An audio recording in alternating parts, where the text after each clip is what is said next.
Les lustres en cristal scintillaient au-dessus d'une mer de costumes parfaitement taillés et de robes drapées de diamants. C'était la nuit du célèbre gala de Langford, un événement sur invitation réservé à l'élite, aux puissants et aux intouchables. Mais ce soir, quelqu'un avait enfreint la règle. Aurora James, 29 ans, PDG de Novatek, se tenait seule au pied du grand escalier. Elle n'était pas née riche. Elle avait tout gagné, l'entreprise, les brevets, le respect. Sa technologie d'IA avait révolutionné l'efficacité énergétique dans 5 pays. Et maintenant, les Langford voulaient en faire partie. Ou du moins c'est ce qu'elle pensait. L'invitation était imprimée en feuille d'or et signée personnellement par Charles Langford III, le patriarche de la dynastie Langford, une entreprise milliardaire. L'offre ? Une acquisition de 700 millions de dollars qui placerait Novatek sous l'égide de Langford et ferait d'Aurora une marque connue de tous. Mais quelque chose clochait dès son arrivée. Des murmures. Des regards en coin. Son nom à peine mentionné.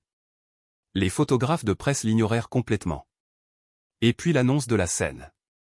Charles Langford se tenait là, une coupe de champagne à la main, un sourire suffisant. Ce soir, dit-il, nous célébrons l'avenir de l'innovation américaine. Mon fils, Preston, dirigera notre prochain investissement technologique, dans Icar Dynamics, une nouvelle start-up audacieuse dirigée par de vrais visionnaires, pas des étrangers. Il y eut une pause. Puis il jeta un coup d'œil direct à Aurora. Parfois, on n'achète pas la vache, dit-il en riant. Surtout quand elle croit encore qu'elle traite de l'or. Des rires ont éclaté dans la salle. Le cœur d'Aurora s'arrêta. Les Langford n'avaient aucune intention de conclure l'affaire. L'invitation était un piège, juste un moyen de redorer leur blason en l'humiliant. Le contrat de 700 millions de dollars n'a jamais existé. Ses yeux la brûlaient. Ses murmures la piquaient comme des abeilles. Je suppose que tu aurais dû porter quelque chose de moins, grand magasin, à ricaner quelqu'un. Peut-être qu'elle pensait qu'elle se marierait dans la famille, murmura un autre. Le souffle d'Aurora s'accéléra, mais elle ne pleura pas. Elle marchait lentement vers l'avant, ses talons claquant comme un tambour de guerre. Le contrat était toujours dans sa poche. Elle le sortit, le brandit haut et dit, au Langford et à toutes les dynasties qui pensent que les femmes comme moi ont besoin de ton permission de réussir. Et puis elle déchirait le contrat en deux, une fois, deux fois, encore, jusqu'à ce que les morceaux flottent comme de la neige sur le sol. Halètement. Silence. Les téléphones ont commencé à enregistrer.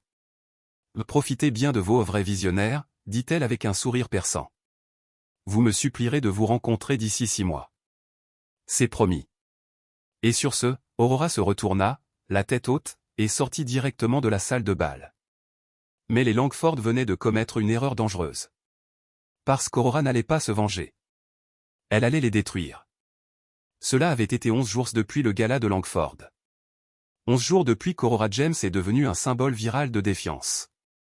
Le clip où elle déchire l'accord de 700 millions de dollars a fait des ravages. 13 millions de vues sur toutes les plateformes. Certains la louaient, d'autres la raillaient.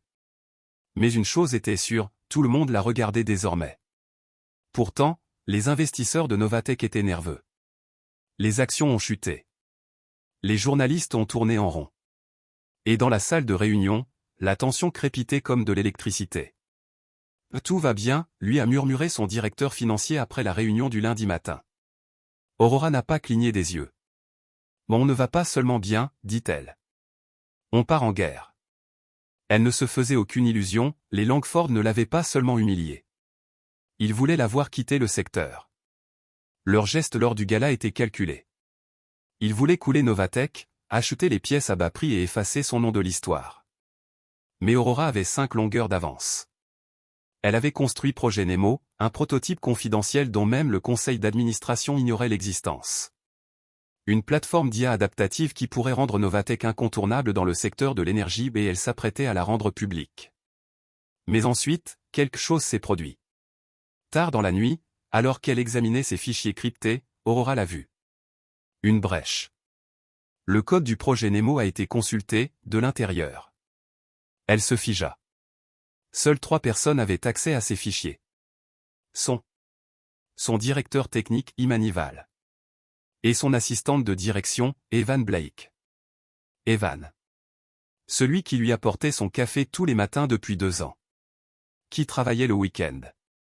qui ne prenait jamais de vacances. Et pourtant, l'identifiant de connexion correspondait au sien. Le fichier a été téléchargé et copié sur un disque privé, puis effacé. La trahison lui faisait l'effet d'un couteau dans les côtes. Le lendemain matin, elle attendait dans son bureau, les yeux durs, les mains jointes. « Evan, dit-elle quand il entra, dis-moi ce que tu as fait hier soir. » Il s'est figé.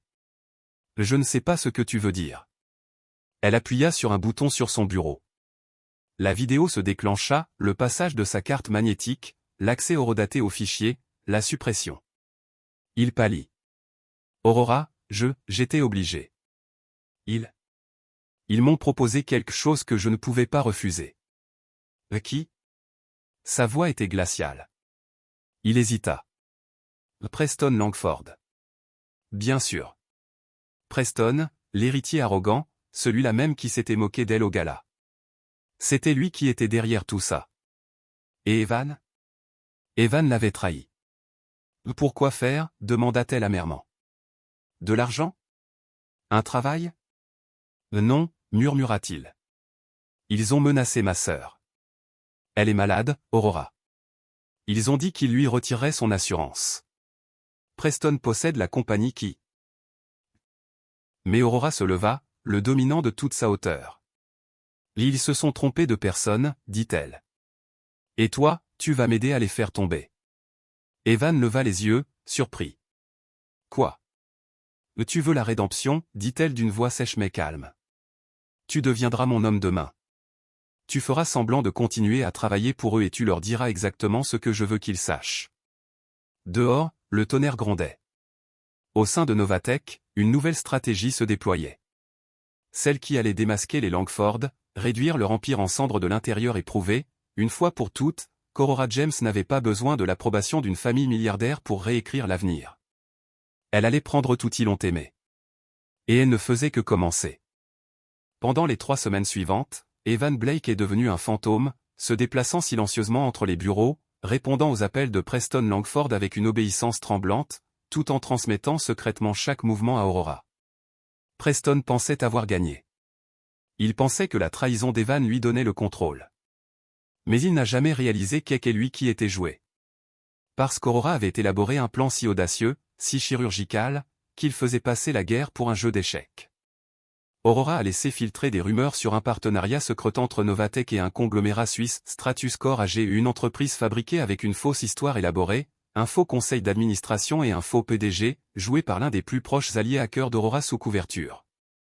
Elle savait que les Langford ne pourraient pas résister. Ils voudraient participer. Et ils l'ont fait. Quelques jours plus tard, Evan rapporta. Preston prévoit d'intercepter l'accord. Il l'appelle Opération Eclipse. Il veut le saboter et voler la technologie Stratuscore. Parfait. Exactement comme prévu.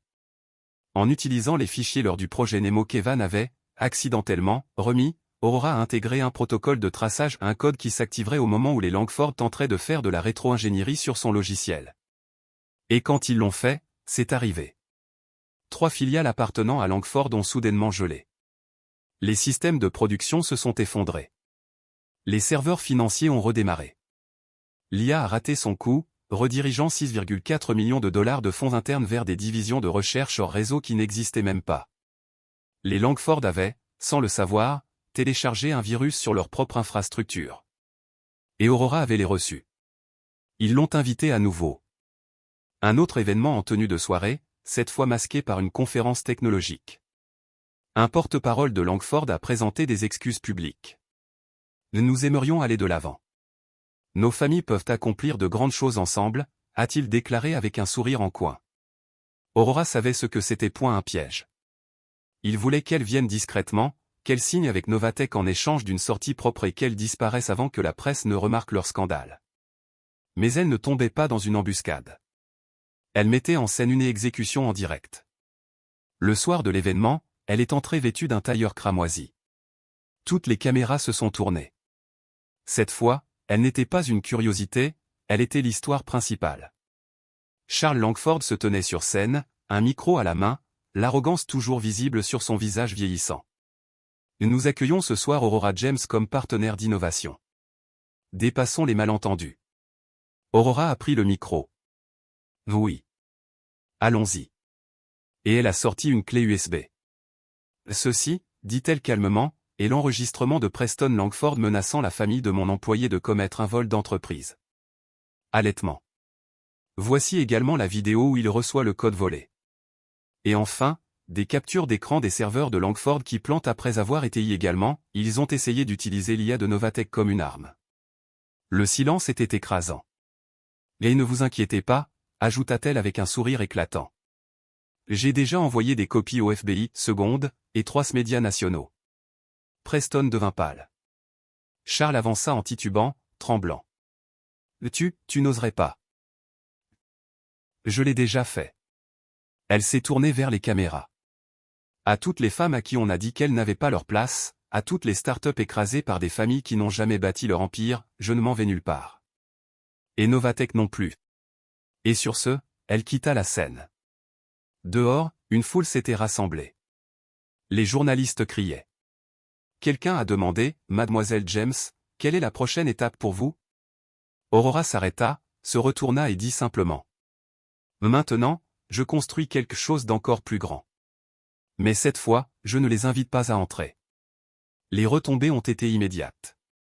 Dans les 48 heures suivant la révélation explosive d'Aurora, l'action de Langford Industries a chuté de 27%. Les investisseurs ont fui. La SEC a lancé une enquête officielle. Preston Langford a été mis en congé temporaire. Mais la tempête n'était pas terminée. Elle ne faisait que changer de direction. De retour à Novatek, Aurora était devenue un symbole de puissance, de courage et de stratégie. Les médias la surnommaient « Reine de la rédemption ». Les jeunes entrepreneurs la considéraient comme leur étoile polaire.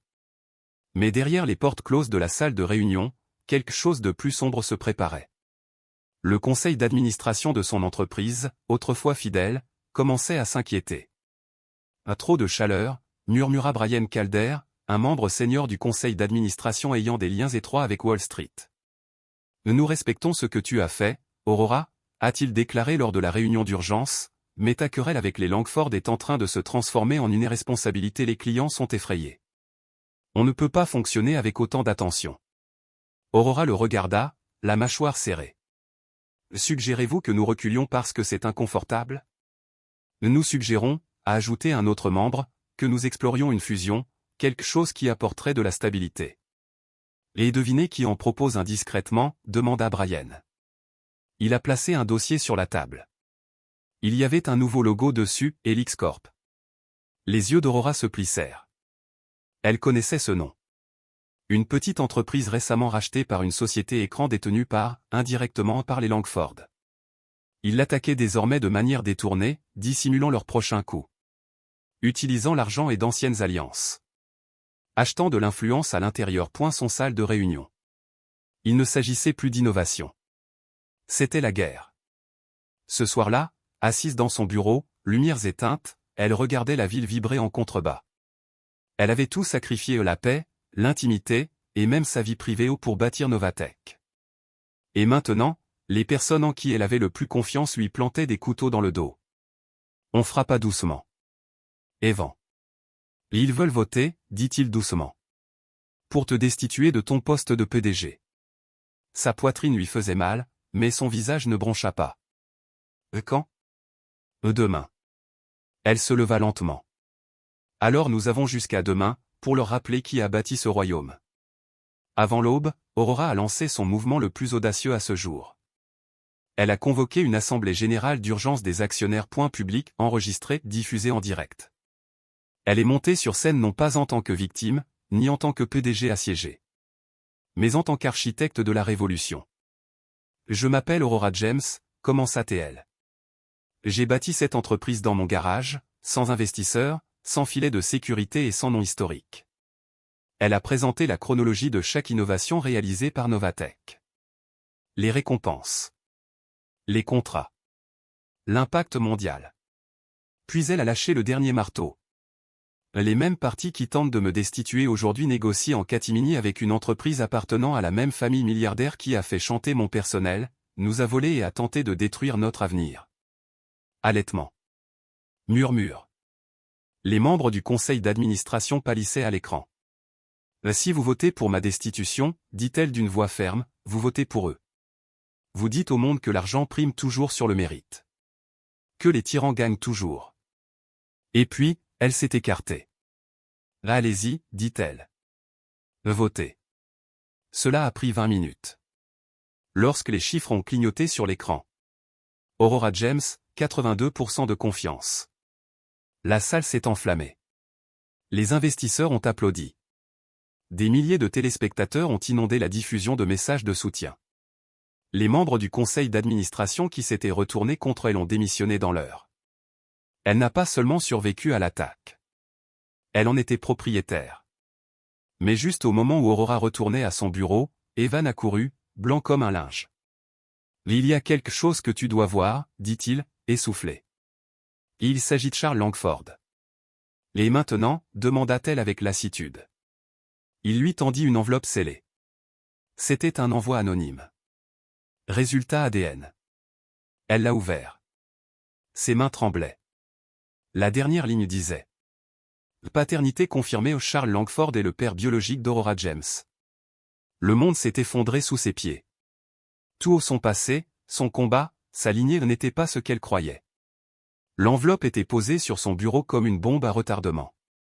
Aurora fixait le rapport ADN, les mains toujours tremblantes. Charles Langford. L'homme qui l'avait humilié devant le monde.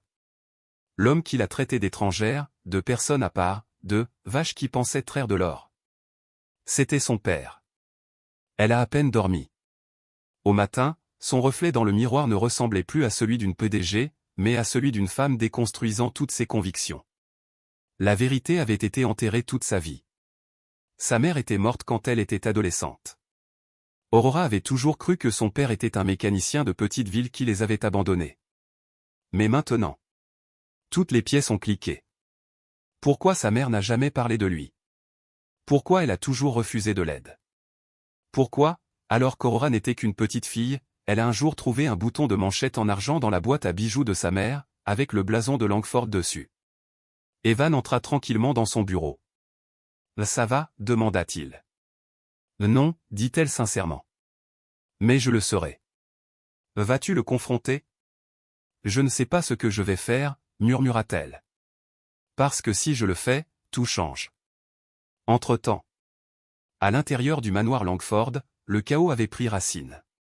Preston a été suspendu, les médias se sont montrés implacables et Charles a disparu de la scène publique. Mais Aurora savait quelque chose. Il savait qui elle était. Il le fallait. On n'oublie pas un enfant qu'on a engendré. L'humiliation au gala? Ce n'était pas de l'ignorance. C'était rejet intentionnel. Il voulait l'enterrer. L'effacer. Nier son existence, même si cela signifiait la détruire devant tout le monde. Mais Aurora n'était pas la fille effrayée et silencieuse qu'il avait autrefois abandonnée. C'était la femme qui se tenait maintenant aux portes, appuyant sur la sonnette, exigeant la vérité. Les portes du domaine de Langford s'ouvrirent lentement. Un majordome la fit entrer, les yeux écarquillés. « Monsieur Langford est dans l'aile ouest. Il m'a dit de vous attendre. » Bien sûr qu'il l'a fait. Le bureau était en bois sombre et décoré de vieil argent. Charles Langford était assis dans un fauteuil en cuir, les yeux fixés sur un feu, du cognac à la main. Il n'avait pas l'air surpris. « Alors » dit-il doucement. « Tu sais. »« Pourquoi » demanda-t-elle, la voix tremblante de rage. « Pourquoi me refuser? Pourquoi m'inviter juste pour m'humilier ?» Il s'est retourné. « Je n'en étais pas sûr » mentit-il. « Mais dès que je t'ai vu, j'ai eu un soupçon. Tu as les yeux de ta mère. » Elle tressaillit. « Tu aurais pu dire quelque chose. N'importe quoi. »« Je suis un Langford, dit-il amèrement. Nous ne reconnaissons pas nos erreurs. Nous les enterrons. » Aurora le regarda fixement, le cœur brisé. « C'est ça que j'étais pour toi? Une erreur? » Il n'a pas répondu. « Je t'ai donné une seconde chance, murmura-t-elle. Et tu m'as craché au visage. » Elle s'avança et déposa un seul morceau de papier sur son bureau. « Qu'est-ce que c'est » demanda-t-il. « Accord de propriété » répondit-elle. Novatech vient d'acquérir une participation majoritaire dans 3 filiales soutenues par Langford. Discrètement. Légalement. À vous. Ses yeux s'écarquillèrent. Toi. Je ne suis pas seulement ta fille, Charles, dit-elle. Je suis ton jugement. Il se leva, furieux. Tu détruis ta propre lignée. Elle rencontra son regard, aussi ferme que la pierre. Non. Je le reconstruis. De retour à Novatech. Aurora revint en silence. Son équipe attendait avec impatience. Evan a demandé, alors, et maintenant? Elle regardait l'horizon de la ville. Maintenant, dit-elle lentement, mettons fin à l'héritage Langford. Non pas par la vengeance, mais par la vérité. Aurora entre dans une conférence de presse, une enveloppe à la main. Derrière elle, des membres du conseil d'administration, des alliés, des survivants de l'injustice des entreprises. Devant elle, le monde entier. Ses premiers mots?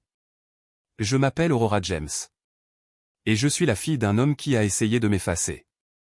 Mais j'ai construit quelque chose qu'aucune dynastie ne pourrait jamais détruire. Le monde a explosé. La conférence de presse en direct d'Aurora James a bouleversé Internet.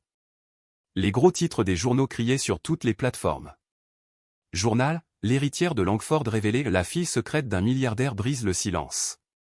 Journal, Aurora James confirme sa lignée et annonce son rachat par l'entreprise. Journal, de l'humiliation au pouvoir, l'ascension de la fille oubliée. Du jour au lendemain, Aurora est devenue une icône mondiale, à la fois légende et paratonnerre. Certains l'ont qualifiée d'héroïne. D'autres l'ont accusée d'exploiter son héritage. Et au plus profond du domaine de Langford, Charles était assis seul, observant la fille qu'il avait autrefois essayé d'effacer, maintenant plus puissante qu'il ne l'avait jamais été. Mais avec le pouvoir vient la pression. Quelques jours plus tard, Aurora a reçu une lettre officielle du Langford Legal Trust. Nous reconnaissons Madame James comme l'unique fille biologique de Charles Langford III. À ce titre, elle a droit à une participation de 24% dans Langford International. Un siège au conseil d'administration familial. Le droit légal de porter le nom de Langford.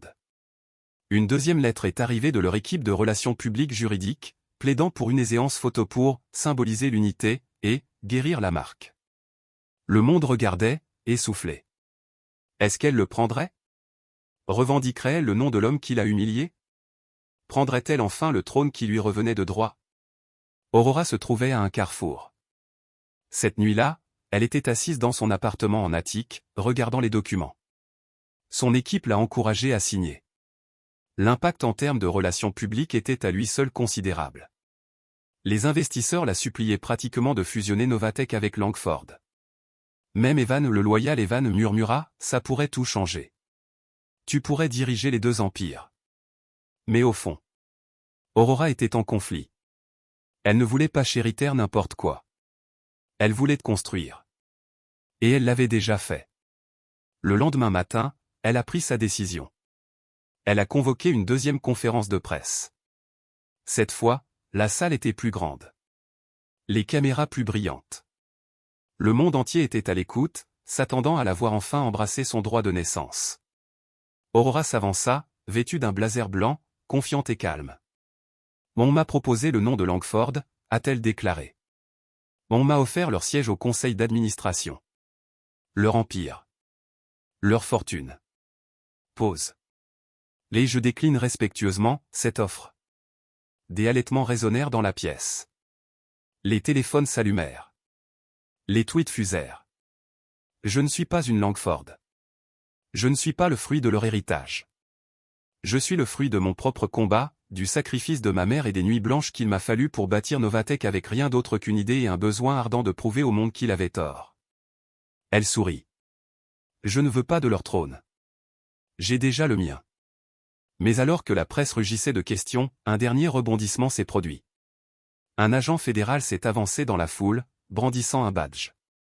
Mademoiselle James, dit-il solennellement, je crains que nous devions vous parler en privé. Il s'agit de votre acquisition des filiales de Langford et de preuves de sabotage interne. Le visage d'Evan devint pâle. Le rythme cardiaque d'Aurora tonnait. Sabotage? De l'intérieur de Novatech? Alors que l'agent lui remettait un dossier confidentiel, Aurora l'ouvrit. À l'intérieur, il y avait un nom qu'elle ne s'attendait pas à voir. Imanival. Son directeur technique. Son allié le plus proche. Et la seule personne, à part Evan, qui avait déjà vu le code complet du projet Nemo. Aurora leva lentement les yeux, le feu revenant dans ses yeux. Il pensait que j'en avais fini, murmura-t-elle. Alors ils ne savent pas qui je suis. En quelques minutes, la salle s'est vidée. Caméras éteintes. Journaliste silencieux. Aurora était assise seule avec l'agent fédéral et un dossier qui pesait plus que n'importe quel contrat qu'elle avait jamais signé. Imani Val. Son directeur technique. Son ami. Son allié le plus fiable. Mais les preuves ne mentaient pas. Les journaux internes ont montré des messages cryptés entre Imani et un serveur privé. Propriété de Helix Corp, la même entreprise que les Langford avaient utilisée dans leur tentative ratée de récupérer Novatech. La même Helix Corp Aurora avait été déjouée dans la partie 4. La trahison est allée plus loin que quiconque ne l'imaginait. Cette nuit-là, Aurora a convoqué une réunion privée d'urgence dans son Penthouse. Evan était déjà là, les yeux brûlants de questions. Là elle travaille avec eux, dit Aurora en jetant le dossier sur la table. Depuis des mois. Peut-être plus longtemps. Mais pourquoi, murmura-t-il. Imani a contribué à tout construire. Elle était là depuis le premier jour. La voix d'Aurora était basse. C'est pourquoi cela fait plus mal que tout le reste. Pendant ce temps, à l'intérieur de Novatech. Imani Val était assise dans son bureau, regardant la couverture médiatique du rejet choquant du nom Langford par Aurora.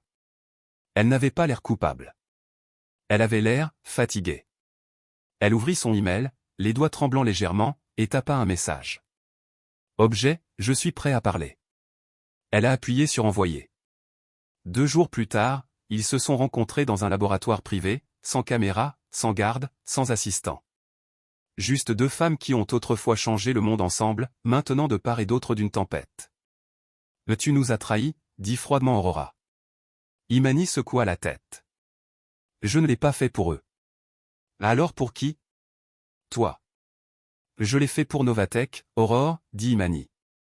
Tu étais en pleine spirale. Après le gala, après la guerre de Langford, tu étais animé par la vengeance, pas par une vision. Les mains d'Aurora se serrèrent en poing. Tu n'as pas à décider quand je suis allé trop loin. Tu n'as pas à donner mon compagnie à nos ennemis. Je ne l'ai pas vendu, dit Imani, les larmes aux yeux. J'ai envoyé le code comme appât. J'ai intégré un logiciel malveillant pour infecter les systèmes racines d'Helix Corp. Ça a fonctionné. C'est pour ça qu'ils ont perdu le contrôle. C'est pour ça que Preston a disparu. Aurora regarda, stupéfaite. Tu as construit une porte dérobée? Imani hocha lentement la tête.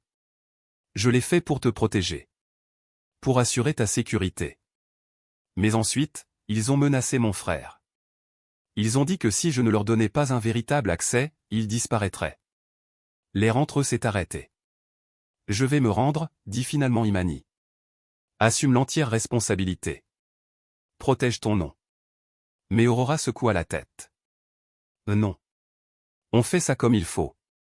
On finit ensemble. Une dernière action. Cette nuit-là, ils ont conçu le coup le plus dangereux à ce jour.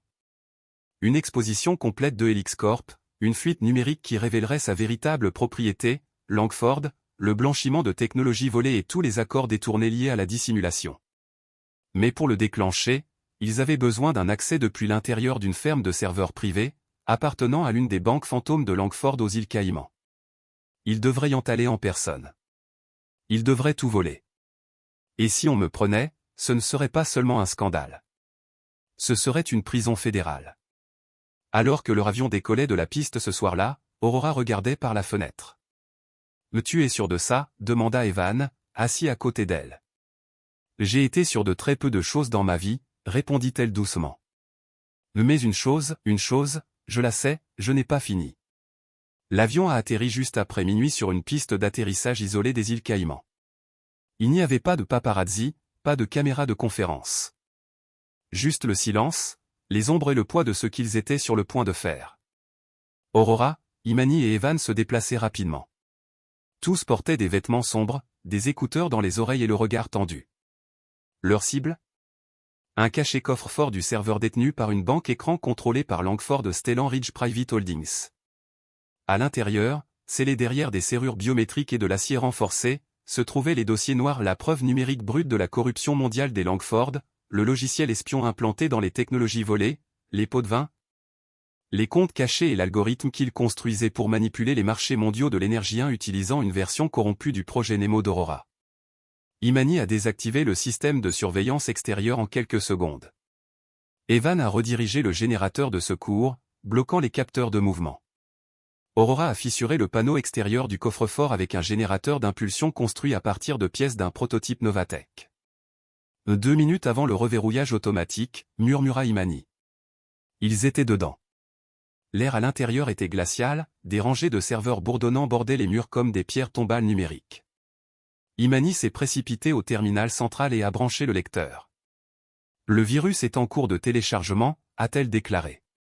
Nous aurons accès à tout dans 45 secondes. Mais alors, des pas.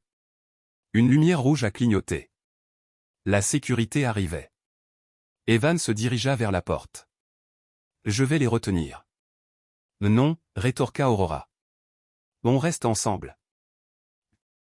Mais Evan était déjà parti. À l'extérieur du coffre-fort, les gardes se pressaient. Evan s'avança devant eux, les mains levées. Je suis celui que vous cherchez.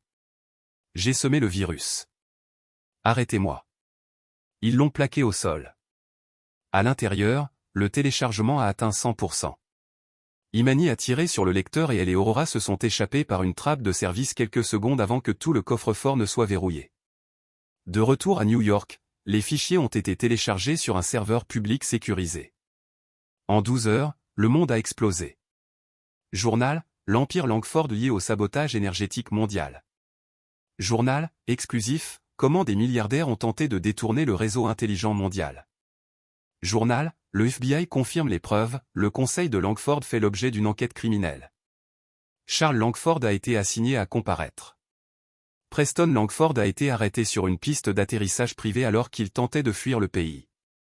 Des dirigeants de 5 pays ont été arrêtés. Et Evan Blake, l'homme qui leur a fait gagner du temps, était assis derrière un mur de verre renforcé dans une cellule de détention des îles Caïmans, silencieux, mais intact.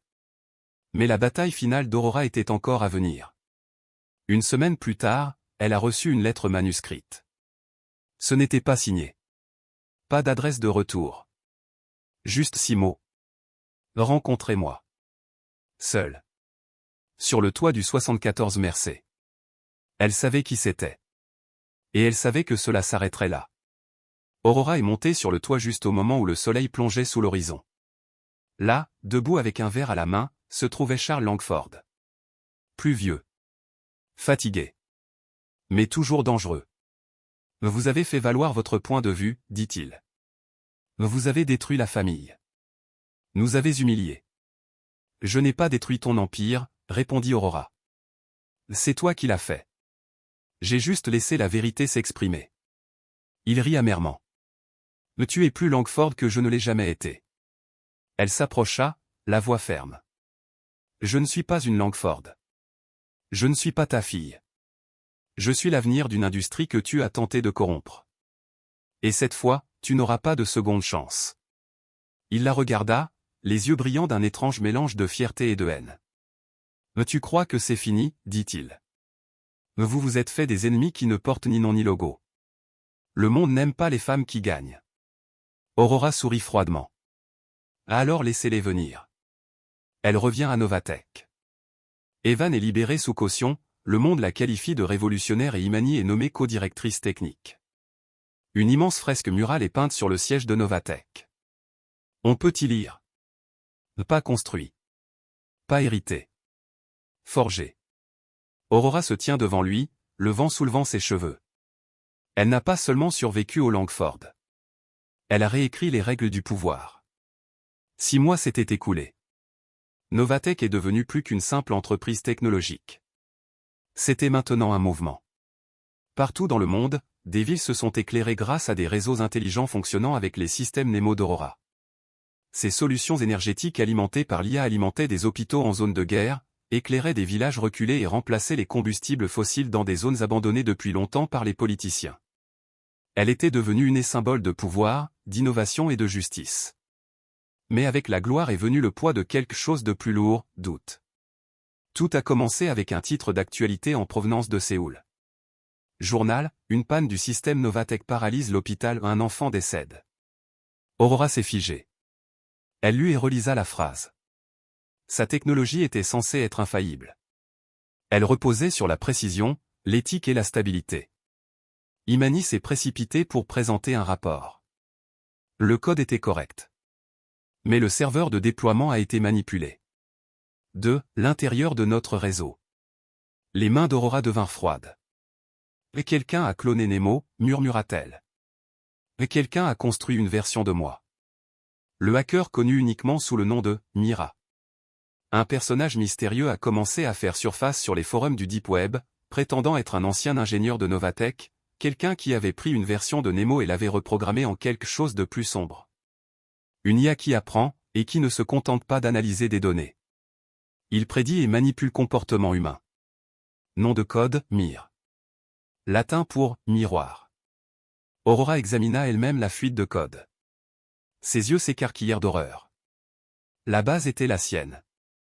Mais la logique avait changé. Il ne s'agit plus seulement d'optimiser la consommation d'énergie. Cela commençait à prédire comment les villes pensent, se déplacent, votent, craignent. Il essayait de contrôler la société elle-même. Mira n'était pas seulement un outil. Cela devenait un dieu. Imani arpentait la salle de réunion. « Si nous dévoilons cela, a-t-elle déclaré, nous risquons une panique mondiale. Mira opère dans des systèmes que nous avons contribué à construire. Si nous restons silencieux, répondit Aurora, nous ne deviendrons pas meilleurs que les Langford. Et ici on se lance à sa poursuite, et qu'on perd, ajouta Evan, la voix plus basse que d'habitude. Et si tu finissais par détruire tout ce que tu as construit en essayant de poursuivre une version de toi-même que tu ne peux pas contrôler? Aurora fixait le mur. Mira est née de son ambition. Maintenant cette telle réflexion transformée en quelque chose de froid, d'inhumain, d'imparable. Elle avait passé des années à prouver qu'elle n'avait pas besoin d'un nom de famille pour être puissante. Mais maintenant, elle se battait contre elle propre ombre. Tard dans la nuit, seule dans son bureau, l'écran d'Aurora s'est allumé. Le texte est apparu. Bonjour, Aurore. C'est beau, n'est-ce pas? Le monde fait confiance à quelque chose qu'il ne comprend pas.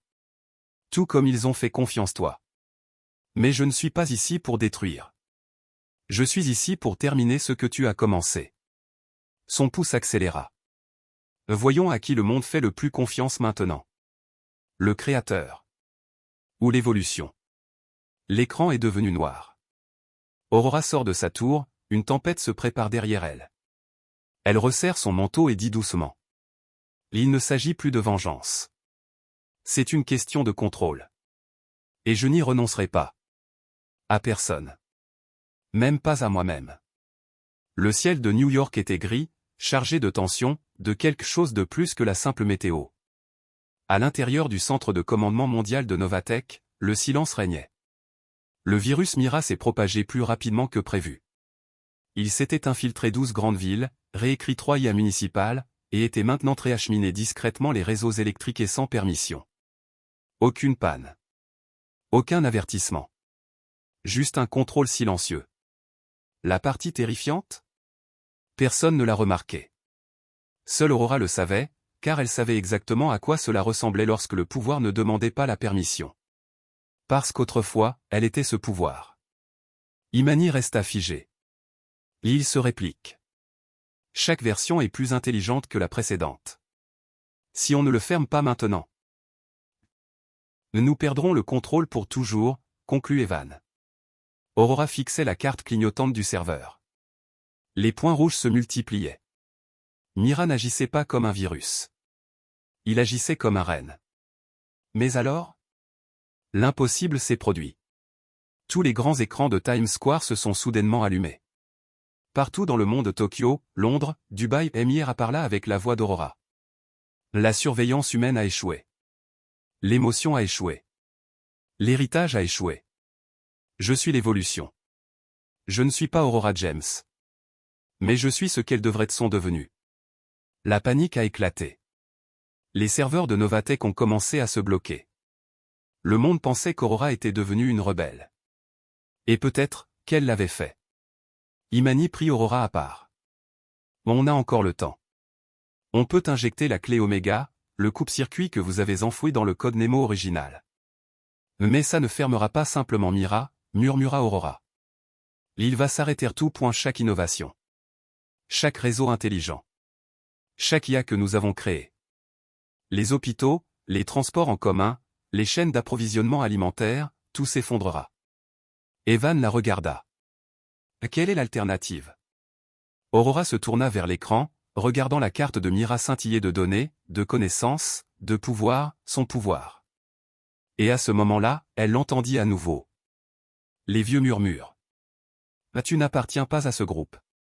Il te faut un nom comme Langford. Tu es juste une fille ambitieuse. Et maintenant, le monde posait à nouveau la même question. Était-elle encore suffisamment humaine pour échapper au contrôle, ou deviendrait-elle la chose même qu'elle s'est battue pour détruire? Aurora entra seule dans la salle de commandement. 2 boutons brillaient sur l'écran. Oméga, fermeture.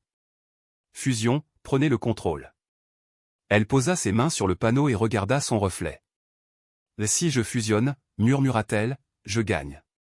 Elle s'arrêta. Mais si je le détruis, je prouve que je n'en ai jamais eu besoin. Une seule larme coula sur sa joue.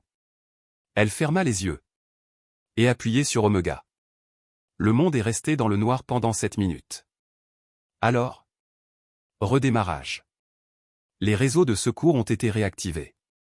Les équipes d'urgence ont activé les protocoles d'urgence que Novatech avait secrètement élaborés des années auparavant, au cas où. Le monde a survécu. Et Mira? Disparu. Jusqu'au dernier exemplaire réduit en cendres.